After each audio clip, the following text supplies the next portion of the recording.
Hi everyone, Radhe Radhe. कैसे हैं आप लोग? आई होप आप लोग अच्छे होंगे और अपनी रनिंग की प्रिपरेशन भी अच्छे से कर रहे होंगे।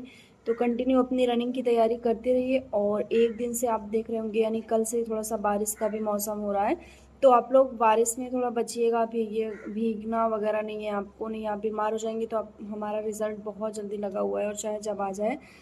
तो जिनका भी थोड़ा-सा कम मार्क्स बन रहा था, जो लोग बहुत परेशान थे कि अब कोई चांस नहीं है, तो उनके लिए आरआरबी, एनटीपीसी बहुत अच्छा एक दोबारा मौका आया है। जिनकी तैयारी भी थी, जिन्होंने जीएस, रीजनिंग, मैथ अच्छे से पढ़ रखी है और ये सारी चीज़ें जिनकी कंप्लीट है, तो उनके लिए आरआरबी एनटीपीसी में बहुत अच्छा मौका है।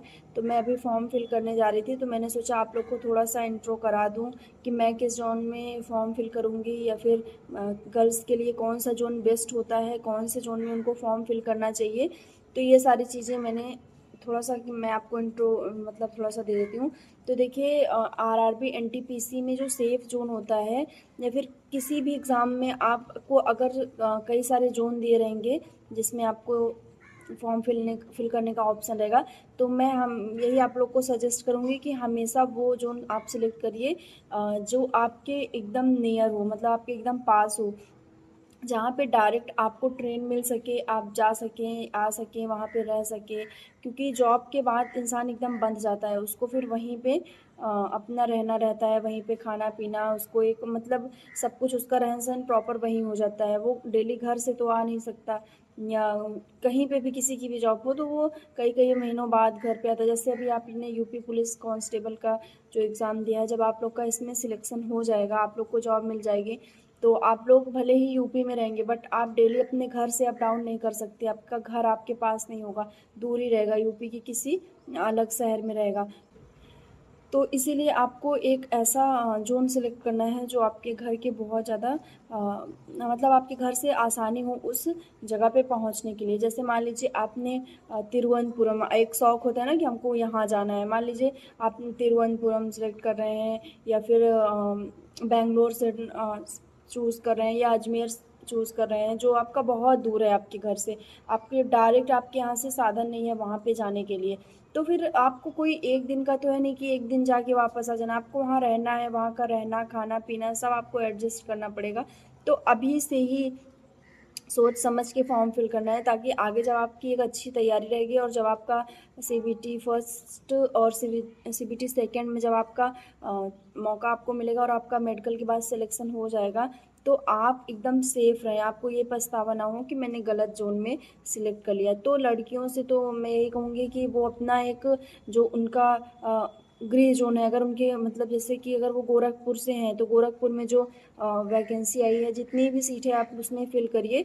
और रही बात, एक चीज़ रहता है ना कि सीट जहाँ ज़्यादा है वहाँ ज़्यादा जब वहाँ पे फिल करने पे ज़्यादा फ़ायदा है, तो ऐसा कुछ नहीं होता है। जैसे कोलकाता में बहुत ज़्यादा सीट अगर है, तो वहाँ पे फॉर्म भी बहुत ज़्यादा पड़ेंगे, बहुत ज़्यादा, क्योंकि सब ये सोचते हैं कि सीट यहाँ पे ज़्यादा है तो यहाँ पे फॉर्म डाला जाए, और फिर वहाँ की कट ऑफ भी अच्छी खासी जाती है। और प्रयागराज की तो आप लोग बात ही मत करिए, यहाँ पे तो यूपी बिहार के जो बच्चे होते हैं सबसे ज़्यादा ये लोग फाइट करते हैं, और यहाँ की कट ऑफ हमेशा एक खतरनाक लेवल की जाती है, क्योंकि यहाँ पे पढ़ने वाले बच्चों की मात्रा भी बहुत ज़्यादा है, मतलब पढ़ने वाले बच्चे भी अच्छे खासे हैं, अच्छी खासी तैयारी। और सबसे बड़ी बात है कि इसमें 18 से 36 साल का जो है ना, कि 18 से 36 साल तक के बच्चे इसमें फिल कर सकते हैं, जो 2025 तक 36 साल के हों। तो आप लोग समझ सकते हैं कि इस वाले जोन में आपको ज़्यादा कंपटीशन देखने को मिलेगा रैदर देन अदर जोन से। तो उसमें टाइपिंग का मैं इंग्लिश में टाइपिंग करूँगी, क्योंकि थोड़ा सा इंग्लिश में टाइपिंग रहता है ना कि आपकी स्पीड बन सकती है। हिंदी में आपको बहुत सारी मात्राएं और बहुत सारी चीज़ों को देखते हुए उसमें टाइपिंग करना पड़ेगा। बट इंग्लिश में क्या है कि आपकी स्पीड अच्छी खासी बन सकती है अगर आप उसमें बनाएंगे तो आप लोग भी इंग्लिश अगर आपकी अच्छी है, अच्छी मतलब कि अगर आपको स्पेलिंग्स आप अच्छे से समझ पा रहे हैं, आपको स्पेलिंग अच्छे से याद हो जा रही है, या आपको लिखने में आसानी हो रही है, आप लिख सकते हैं, तो फिर आप टाइपिंग भी अच्छे से कर सकते हैं। तो अगर आप लोग भी इंग्लिश लिखने में कंफर्ट हैं, तो आप इंग्लिश टाइपिंग को सिलेक्ट करिएगा, वो बेस्ट है। और फिर इसमें थोड़ा सा बात कर लेते हैं जो स्टेशन मास्टर का है, उसमें आपको सीबीएटी जैसे और जो चारों पोस्ट रहेंगे, उसमें आपको केवल सीबीटी टेस्ट होगा। बट जो स्टेशन मास्टर का है उसमें सीबीएटी भी होगा, यानी कि एप्टीट्यूड भी उसमें शामिल कर लिया जाएगा। और सीबीटी फर्स्ट में आप लोग को पता ही कि 100 क्वेश्चंस आते हैं, और सीबीटी सेकंड में भी 120 क्वेश्चन आते हैं। तो आरआरबी एनटीपीसी में मेन गेम जो होता है टाइम मैनेजमेंट का होता है, कि आप कितना अच्छा टाइम मैनेजमेंट कर सकते हैं। तो इसके लिए हम लोग को बहुत ज़्यादा प्रिपरेशन करनी पड़ेगी, बहुत ज़्यादा मतलब कि टाइम मैनेजमेंट की तैयारी करनी पड़ेगी। तो जिनका नंबर यूपी पुलिस में कम था उनके लिए तो ये बहुत अच्छा मौका है, और जिनकी तैयारी भी थी, जो किसी रीज़न से उनका जो एग्ज़ाम थोड़ा सा डिस्टर्ब हो गया था, तो उनकी तैयारी अच्छी खासी होनी चाहिए। तो मैं ग्रेजुएशन लेवल से मतलब ग्रेजुएशन से मैं भरूँगी, आप लोग भी ग्रेजुएशन से भरिएगा। और जिनका रनिंग में है वो लोग नहीं भर सकते हैं, जिनका complete final answer final result आ गया है वो लोग अपने रिज़ल्ट के साथ ये फॉर्म फिल कर सकते हैं। और नेगेटिव मार्किंग भी इसमें है 1/3 की। तो ये सारी चीज़ें हैं एनटीपीसी में।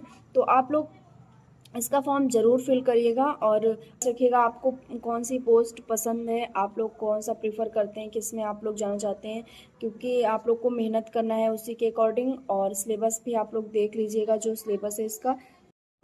तो मैं ऐसे ही मैंने आपको बता दिया कि मैं इंग्लिश में टाइपिंग का डालूँगी, क्योंकि हिंदी में थोड़ा सा प्रॉब्लम होती है। तो इंग्लिश आपके लिए ज़्यादा बेस्ट रहेगी, आपके लिए क्या, सबके लिए इंग्लिश ज़्यादा बेस्ट रहेगी।